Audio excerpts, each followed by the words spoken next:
सम्राट अशोक, ये नाम सुनते ही दिमाग में क्या आता है? शायद वो 4 शेरों वाला स्तंभ या धर्मचक्र, एक महान शांतिप्रिय राजा की तस्वीर, है ना? लेकिन क्या हो अगर इस तस्वीर के पीछे एक कहानी छुपी हो, एक बहुत ही गहरी और शायद थोड़ी डरावनी कहानी। तो चलिए इस गुत्थी को सुलझाते हैं। एक तरफ हैं वो शासक जिन्हें हम शांति और करुणा का प्रतीक मानते हैं, जिन्होंने अहिंसा का रास्ता अपनाया। और फिर सिक्के का दूसरा पहलू, एक ऐसा बेरहम योद्धा जिसकी क्रूरता की कहानियां ऐसी थीं कि कहते हैं नदियां खून से लाल हो गई थीं। सवाल यही उठता है कि एक ही इंसान के ये दो बिल्कुल अलग अलग चेहरे कैसे हो सकते हैं। आज की हमारी पड़ताल इतिहास के सबसे ताकतवर लोगों में से एक के इसी अविश्वसनीय बदलाव के बारे में है।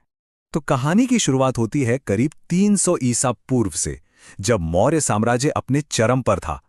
यहीं एक राजकुमार का जन्म हुआ जिसका नाम था अशोक, और उसका भविष्य शाही दरबार की साजिशों में ही तय होना था। देखिए, बचपन से ही अशोक बाकी राजकुमारों जैसा बिल्कुल नहीं था। वो निडर था, किसी भी खतरे से टकरा जाने को हमेशा तैयार। उसका दिमाग भी बहुत तेज था, लेकिन उसकी दिलचस्पी किताबों या कला में नहीं थी।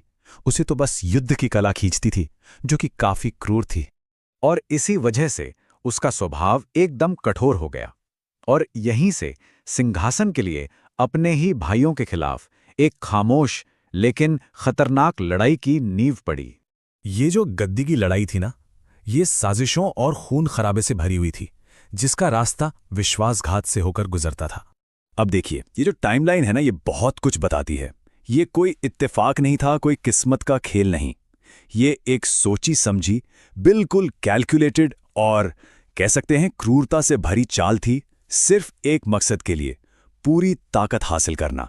सम्राट बनने के बाद अशोक की भूख और बढ़ गई। उसका सपना था पूरे उपमहाद्वीप पर राज करना। लेकिन एक राज्य था, कलिंग, जो उसके सामने झुकने को बिल्कुल तैयार नहीं था। और फिर जो जंग हुई, वो जंग नहीं, एक कत्लेआम था।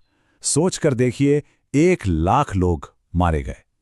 और ये सिर्फ सैनिक नहीं थे, आम लोग थे। अनगिनत लोग बेघर हो गए। ये वो कीमत थी जिसने इतिहास की धारा ही मोड़ दी। और यही वो पल था, वो टर्निंग पॉइंट, जब अशोक ने उस मैदान को देखा, लाशों के ढेर, रोती हुई औरतें और दया नदी जो सचमुच खून से लाल हो चुकी थी। कहते हैं उस मंजर को देखकर अशोक अंदर से टूट गया। बस उसी एक पल में सब कुछ बदल गया। उसने हिंसा को हमेशा हमेशा के लिए छोड़ दिया, बौद्ध धर्म अपना लिया और करुणा के रास्ते पर चल पड़ा। मतलब उसके राज करने का पूरा तरीका ही बदल गया। अब उसका मिशन जमीन जीतना नहीं, बल्कि धर्म फैलाना था। यानी हर किसी के लिए अच्छा सोचना और अच्छा करना। अशोक को ये बात समझ आ गई थी कि ज्ञान अगर गलत लोगों के हाथ लग जाए तो वो किसी भी तलवार से ज्यादा खतरनाक साबित हो सकता है।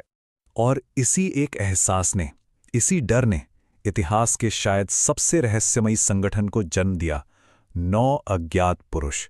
सोचिए, 9 लोग जिनका कोई नाम नहीं, कोई पहचान नहीं, जो अंधेरे में रहकर दुनिया के सबसे खतरनाक ज्ञान की रक्षा कर रहे थे। कहा जाता है कि इन 9 लोगों में से हर एक को एक एक किताब सौंपी गई थी, और ये कोई आम किताबें नहीं थीं। एक में था दिमाग को कंट्रोल करने का राज, तो दूसरी में ऐसी बीमारियों को बनाने का ज्ञान जो दुनिया खत्म कर दे। एक में ग्रेविटी के सीक्रेट्स थे, तो एक में यहां तक कि दूसरे ग्रहों से बात करने के तरीके भी। मतलब ऐसा ज्ञान जो अगर गलत हाथों में चला जाता तो बस इंसानियत का अंत समझिए। यही अशोक का सबसे बड़ा डर था। उसे यकीन था कि इंसान को जब भी बेहिसाब ताकत मिलती है तो वो उसका इस्तेमाल अक्सर तबाही के लिए ही करता है, और इसीलिए इस ज्ञान को दुनिया से छिपाना ही सही था।